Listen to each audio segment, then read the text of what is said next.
Hello friends, welcome to 24/7vidya.com। क्या Hindenburg की research report ने अडानी ग्रुप को फंसा दिया है? क्या अब हिंडनबर्ग का खुलासा अडानी ग्रुप पर भारी पड़ चुका है? अडानी ग्रुप भले ही ये बात मानने के लिए राजी ना हो, लेकिन हिंडनबर्ग की खुलासे की साइड इफेक्ट्स अब अडानी ग्रुप पर साफ साफ दिखने लगा है। आज के इस वीडियो में इन्हीं टॉपिक पर बातचीत करेंगे। वीडियो में अंत तक बने रहिए और जल्दी से चैनल को लाइक एंड सब्सक्राइब कर दीजिए। आइए जानते हैं क्या वो साइड इफेक्ट्स। सबसे बड़ा साइड इफेक्ट है अदानी इंटरप्राइजेस का एफपीओ रद्द करने का घोषणा। दूसरा साइड इफेक्ट है अदानी ग्रुप के लिस्टेड कंपनी के मार्केट कैप में लगातार गिरावट।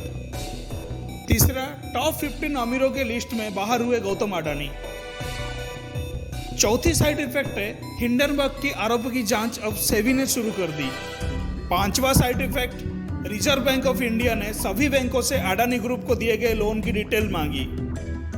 और छठवां side effect, global investment bank Credit Suisse ने अडानी ग्रुप की ब्रांड की वैल्यू 0 कर दिया है।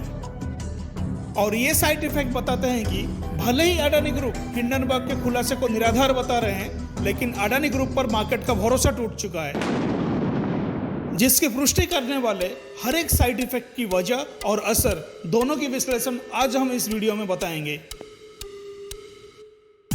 प्रॉपरली पॉइंट टू पॉइंट बताने वाला हूं, वीडियो को ध्यान से एंड तक देखिए। 1 फरवरी 2023 जब संसद में बजट की पेश हो रहा था और शेयर मार्केट में उथल पुथल चल रहा था, तब अडानी ग्रुप के मालिक गौतम अडानी ने एक ऐसा ऐलान किया जो सबको हैरान कर दिया। अडानी ग्रुप ने अडानी इंटरप्राइजेस के फॉलो ऑन पब्लिक ऑफर यानी एफपीओ को वापस ले लिया। ये अडानी ग्रुप का सबसे बड़ा एफपीओ था जो पूरी तरह से बिक चुका था। और इस एफपीओ के जरिए अडानी इंटरप्राइजेस ने 20,000 करोड़ भी हासिल कर लिए थे। अडानी ग्रुप ने ऐलान किया कि इन्वेस्टर्स का पैसा लौटा दिया जाएगा। जिस एफपीओ को अडानी ग्रुप ने 27 जनवरी को बड़े जोर शोर के साथ लॉन्च किया था और 4 दिन में जो एफपीओ बिक भी गया था, उसके बावजूद उसे रद्द कर दिया गया। इसकी भी एक इनसाइड स्टोरी है जिसे हम आपको आज बताएंगे। लेकिन उससे पहले अडानी ग्रुप के मालिक गौतम अडानी इसके बारे में क्या कहते हैं, आइए जानते हैं। उनका कहना यह है कि एफपीओ को भरपूर रेस्पॉन्स मिला था, लेकिन कल उसकी वापसी के फैसले ने कई लोगों को हैरान किया होगा। लेकिन बाजार की अस्थिरता को देखते हुए कंपनी ने महसूस किया है कि एफपीओ के साथ आगे बढ़ना नैतिक रूप में सही नहीं है। उनका कहना यह भी है, एक एंटरप्रेन्योर के रूप में वो 4 दशक से भी अधिक उनकी यात्रा में उन्हें सभी स्टेक होल्डर्स और इन्वेस्टर कम्युनिटी का बहुत सपोर्ट मिला है। उनके लिए स्वीकार करना बहुत महत्वपूर्ण है कि वो अपने जीवन में जो कुछ भी हासिल किए हैं, वो सब उनके स्टेक होल्डर्स और इन्वेस्टर द्वारा दिए गए विश्वास और भरोसा का कारण है। वो अपने सारे सक्सेस का क्रेडिट उन्हें देते हैं। उनके लिए उनका इन्वेस्टर का इंटरेस्ट सर्वोपरि है और सब कुछ सेकेंडरी है। इसलिए इन्वेस्टर को ओवरऑल लॉसेस से बचाने के लिए कंपनी एफपीओ विड्रॉल किया है। उनका कहना है कि ये डिसीजन कंपनी के एग्जिस्टिंग ऑपरेशन के साथ साथ फ्यूचर ऑपरेशन पर भी कोई प्रभाव नहीं पड़ेगा। कंपनी समय पर काम करना और प्रोजेक्ट की समय पर डिलीवरी देना जारी रखेगा। उनके हिसाब से कंपनी का फंडामेंटल बहुत स्ट्रांग है, साथ में बैलेंस शीट और एसेट भी बहुत मजबूत है। गौतम अडानी जी के हिसाब से इसलिए एफपीओ वापस लिए गए, ये बात तो आप जान लिए हैं। लेकिन एफपीओ को लेकर जो दावे किए गए हैं और जो बातें सामने रखी गई, उसमें फोर्ब्स ने भी कुछ दावे किए हैं। वो बात मैं आपको आगे बताने वाला हूं। लेकिन गौतम अडानी जी का कहना है कि सब कुछ ठीक है, मगर एक्चुअल सिनेरियो कहता है कि सब कुछ ठीक नहीं है। क्योंकि जो एफपीओ पूरी तरह से बिक चुका था, वो वापस क्यों लिया गया?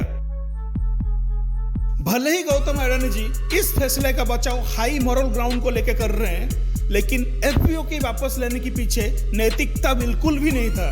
इसकी भी अपनी एक इनसाइड स्टोरी है और ये स्टोरी बड़ी इंटरेस्टिंग भी है। और इसके पीछे हिंडनबर्ग की रिसर्च के खुलासा भी है, जिनके बारे में हम आपको आगे बताते चलेंगे। पहले एफपीओ वापस लेने की असली वजह हम आपको बताते हैं। उससे पहले एफपीओ क्या होता है हम आपको बताएंगे और ये आईपीओ से कैसे अलग होता है। आईपीओ यानी इनिशियल पब्लिक ऑफर के जरिए कंपनी पहली बार बाजार में अपनी शेयर उतारती है। लेकिन जो कंपनी पहले से ही शेयर मार्केट में लिस्टेड है वो एफपीओ के जरिए अतिरिक्त शेयर बाजार में उतारती है। आसान भाषा में बोलूं तो जब किसी कंपनी के द्वारा बाजार में फंड जुटाया जाता है उसे आईपीओ कहा जाता है, और वही लिस्टेड पब्लिक कंपनी बाजार से अतिरिक्त पैसा जुटाती है उसे एफपीओ कहा जाता है। एफपीओ किसी लिस्टेड पब्लिक कंपनी की तरफ से तब जारी किया जाता है जब उसे अपनी फ्यूचर प्लानिंग के लिए पैसे की जरूरत पड़ती है। कई बार अपनी लोन्स को कम करने के लिए और बाजार में अपनी लिक्विडिटी को बढ़ाने के लिए भी कंपनीज इसका इस्तेमाल करते हैं। अडानी एंटरप्राइजेस के एफपीओ भी इसी मकसद से लिया गया था। लेकिन सवाल वही है, इससे वापस क्यों लिया गया? आपको पता ही होगा, हिंडनबर्ग की रिसर्च को खारिज करते हुए अडानी ग्रुप ने कहा था ये रिपोर्ट एक षड्यंत्र है जो उसके एफपीओ को फेल करने के उद्देश्य से लाई गई है। अगर वाकई ऐसा है तो हिंडनबर्ग का ये उद्देश्य सफल हो गया। लेकिन फिर भी सवाल वही है, आखिर जब एफपीओ पूरी तरह से बिक चुका था तो फिर उसे वापस क्यों लिया गया? इसका जवाब आपको हिंडनबर्ग का रिपोर्ट जारी होने से लेकर एफपीओ वापसी के ऐलान का टाइमलाइन को देखकर मिल जाएगा। 24 जनवरी को हिंडनबर्ग की रिसर्च रिपोर्ट जारी होती है जिसमें अडानी ग्रुप पर इन्वेस्टर के ऊपर धोखाधड़ी और मनी लॉन्ड्रिंग जैसे गंभीर आरोप लगाया गया है। 27 जनवरी को अडानी ग्रुप 20,000 करोड़ जुटाने की मकसद से अडानी एंटरप्राइजेस का एफपीओ लेकर आया, जिसे खरीदने की लास्ट डेट 31 जनवरी की थी। 30 जनवरी तक एफपीओ के सिर्फ 3% हिस्सा खरीदा गया था। लेकिन 30 जनवरी के शाम को खबर आई कि अबू धाबी के एक शाही परिवार से जुड़ी एक इंटरनेशनल होल्डिंग कंपनी ने अडानी ग्रुप के एफपीओ में 3,218 करोड़ के निवेश करने की ऐलान कर दिया। और फिर लास्ट डेट यानी 31 जनवरी को अडानी ग्रुप ने घोषणा कर दी कि उसका एफपीओ 112% सब्सक्राइब हो चुका है, यानी पूरी तरह बिक चुका है। और अडानी ग्रुप ये भी बताया कि उसने एफपीओ के जरिए 20,000 करोड़ रुपए जुटाने की लक्ष्य भी हासिल कर दिया। अब मन में ये सवाल आते हैं कि 30 जनवरी के शाम को अचानक ऐसा क्या हुआ होगा जिस एफपीओ का सिर्फ 3% 30 तारीख तक बिका था वो 1 तारीख तक पूरा बिक गया। तो अब इसकी इनसाइड स्टोरी भी समझ लीजिए। हैरानी की बात यह है कि खुदरा इन्वेस्टर ने उनके लिए तय किए गए शेयर्स में से सिर्फ 13% शेयर्स को ही खरीदा है। उनके लिए एफपीओ में 2,29 लाख शेयर्स को रिजर्व किए हुए थे, लेकिन खुदरा इन्वेस्टर ने सिर्फ 27.5 लाख शेयर्स को ही अप्लाई किया। और अडानी एंटरप्राइजेस के एफपीओ सब्सक्रिप्शन को लेकर एक और खबर बाजार में उड़ रही है, और ये दावा भी किए जा रहे हैं कि भारत में कई फैमिली ऑफिसर्स की तरफ से अडानी के एफपीओ में एंट्री किए गए हैं। अब आप सोच रहे होंगे ये फैमिली ऑफिसर्स क्या है, तो जरा ये भी समझ लीजिए। फैमिली ऑफिस वो फर्म होती है जो बेहद अमीर लोग या फिर बिजनेस परिवार के लोगों की निजी संपत्ति यानी पर्सनल वेल्थ का मैनेजमेंट करती है। और दावा यह भी है कि जिन फैमिली ऑफिसर्स ने अडानी के एफपीओ में एंट्री किया है वो देश की कई बड़े बड़े बिजनेसमैन की पर्सनल वेल्थ भी मैनेज करती है। परंतु ये बात अभी तक पुष्टि नहीं हुई है कि भारत में कौन कौन सी बिजनेस फैमिलीज ने अडानी के एफपीओ में कितने एंट्री किए हैं। लेकिन ये पता चला है बड़े बिजनेस ग्रुप ने अडानी के एफपीओ में रिजर्व शेयर से 350% ज्यादा शेयर्स खरीदे हैं, और ये नॉन इंस्टीट्यूशनल इन्वेस्टर यानी NII की कैटेगरी में आते हैं। अडानी एंटरप्राइजेस के एफपीओ में NI कैटेगरी के लिए 51,34,921 शेयर्स रिजर्व रखे गए थे, लेकिन इस कैटेगरी के लिए 3,19,30,848 शेयर्स के लिए अप्लाई किया गया, यानी रिजर्व के 350%। तो यहाँ ये बात समझने वाली है कि बड़े बिजनेस ग्रुप ने अडानी के एफपीओ में NI कैटेगरी के लिए रिजर्व शेयर्स के 350% ज्यादा शेयर्स खरीद लिए, लेकिन खुदरा निवेशकों ने एफपीओ में रिजर्व शेयर से 87% कम शेयर खरीदे। अडानी ग्रुप के एम्प्लॉय के लिए एफपीओ में लगभग 1.5 लाख शेयर्स रिजर्व किए गए थे, लेकिन बिके सिर्फ 57%। और कुल मिलाकर अडानी एंटरप्राइजेस के एफपीओ में 6,14,74,750 शेयर बेचे जाने थे, लेकिन बोनी लगी 6,51,36,521 शेयर्स की, यानी 112% सब्सक्रिप्शन। और इस लिहाज से अडानी एंटरप्राइजेस का एफपीओ का ओवर सब्सक्राइब हो जाना अडानी ग्रुप के लिए बेहद खास होना चाहिए था, वो भी तब जब हिंडनबर्ग की रिपोर्ट की वजह से अडानी ग्रुप की शेयर्स तेजी से नीचे गिर रहे थे। लेकिन फिर क्या वजह रही होगी? अदानी ग्रुप के एफपीओ पूरी तरह बिक जाने के बाद भी उसके वापसी का ऐलान कर दी, और इसके बारे में एक्सपर्ट्स का क्या कहना है? उसके बाद भी कई और बातें हैं जो हम आपको बताने वाले हैं। कहानी अब भी बाकी है मेरे दोस्त। वैसे जितना हैरानी अदानी एंटरप्राइजेस के एफपीओ वापसी पर हुई है, उतनी हैरानी इस बात पर होनी चाहिए कि उसकी एफपीओ ओवर सब्सक्राइब कैसे हो गया। ये मैं क्यों कह रहा हूँ, इसकी वजह आपको बताते हैं। ये आपको जरूर जानकारी होनी चाहिए, क्योंकि 25 जनवरी अदानी एंटरप्राइजेस का एक शेयर का दाम था 3,328 रुपये 95 पैसा, और अदानी एंटरप्राइजेस का एफपीओ का प्राइस बैंड 3,112 से 3,276 रुपया पर शेयर रखा गया था। जिस दिन यानी 27 जनवरी को एफपीओ लॉन्च हुआ था, उसी दिन अदानी एंटरप्राइजेस का शेयर गिरकर 2,761 रुपये 45 पैसे पर पहुंच गया, यानी एफपीओ के प्राइस बैंड से करीब 350 रुपया कम। फिर 30 जनवरी को शेयर मार्केट जब दोबारा खुला तो अदानी एंटरप्राइजेस का शेयर 2,892 रुपये 85 पैसे पर पहुंच गया। यह भी एफपीओ के प्राइस बैंड से कम था। और एफपीओ के आखिरी दिन यानी 31 जनवरी को अदानी एंटरप्राइजेस का शेयर 2,973 रुपये 90 पैसा हो गया, लेकिन तब भी एफपीओ के प्राइस बैंड से करीब 150 रुपया कम था।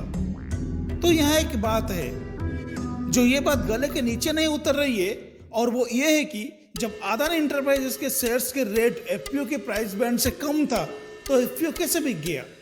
बाजार में तो शेयर्स मिल रहे थे सस्ते में, फिर एफपीओ कैसे बिक गए? आखिर वो कौन इन्वेस्टर जो एफपीओ को खरीदा? इसका हिंट आपको पहले दे चुके हैं, फैमिली ऑफिस। खुद गौतम अडानी जी ने कहा है कि एफपीओ की वापसी का फैसला इन्वेस्टर्स को नुकसान से बचाने के लिए लिया गया है। लेकिन क्या यही सच है? यही सच है या फिर कुछ और ही है? क्योंकि इस एफपीओ को लेकर एक और बड़ा खुलासा हुआ है, और यह खुलासा किया है फोर्ब्स ने। और फोर्ब्स की रिपोर्ट के अनुसार यह कहा गया है कि there is evidence that Adani Group likely bought into its own $2.5 billion share sale। ये रिपोर्ट फोर्ब्स ने 1 फरवरी को पब्लिश किए हैं। रिपोर्ट में यह दावा किया गया है कि अदानी ग्रुप खुद ही पर्दे के पीछे से एफपीओ को खरीदने लगा था। रिपोर्ट के मुताबिक जिन कंपनियों के जरिए एफपीओ की खरीदी अदानी ग्रुप की तरफ से की जा रही थी, उसमें Elara capital India private limited और एक brokerage firm monarch network capital शामिल है।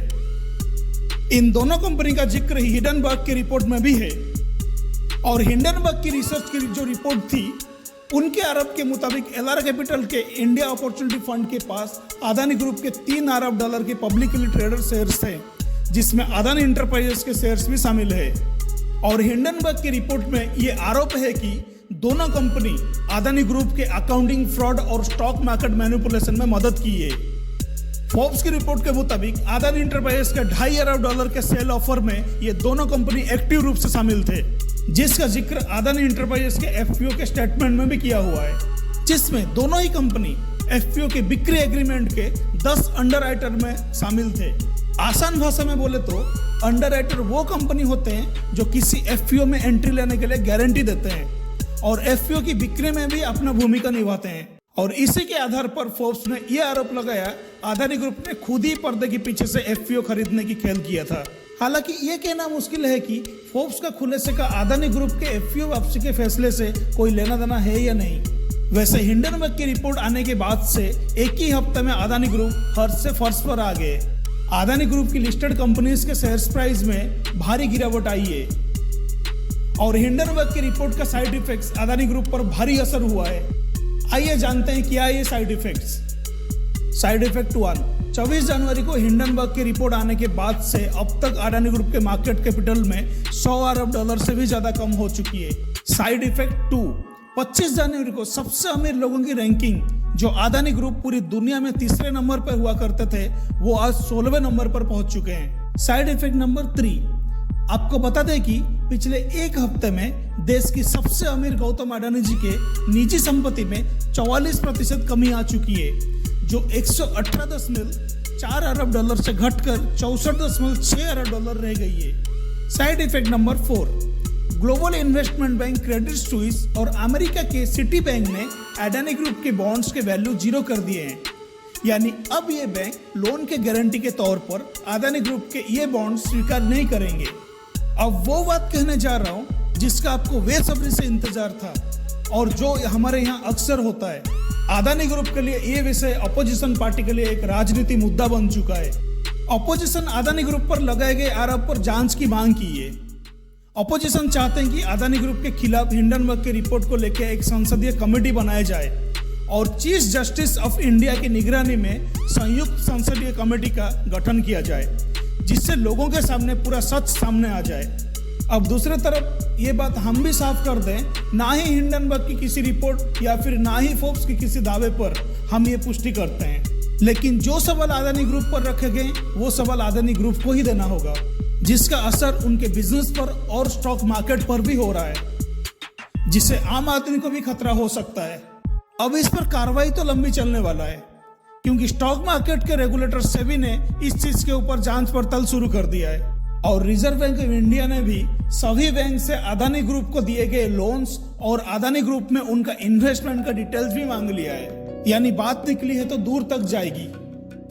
अदानी ग्रुप का संकट अब इतने जल्दी खत्म नहीं होने वाला है, बल्कि और भी बढ़ने वाला है। दोस्तों, ये जानकारी आपको कैसा लगा हमें नीचे कमेंट में बताइए और हमारे चैनल को जल्दी से लाइक एंड सब्सक्राइब कीजिए और बेल आइकन के ऊपर क्लिक करके ऑल ऑप्शन को सिलेक्ट करें।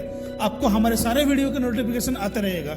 फिर मिलते हैं कुछ नए जानकारी के साथ। आज के लिए बस इतना ही। हमें इजाजत दीजिए। नमस्कार।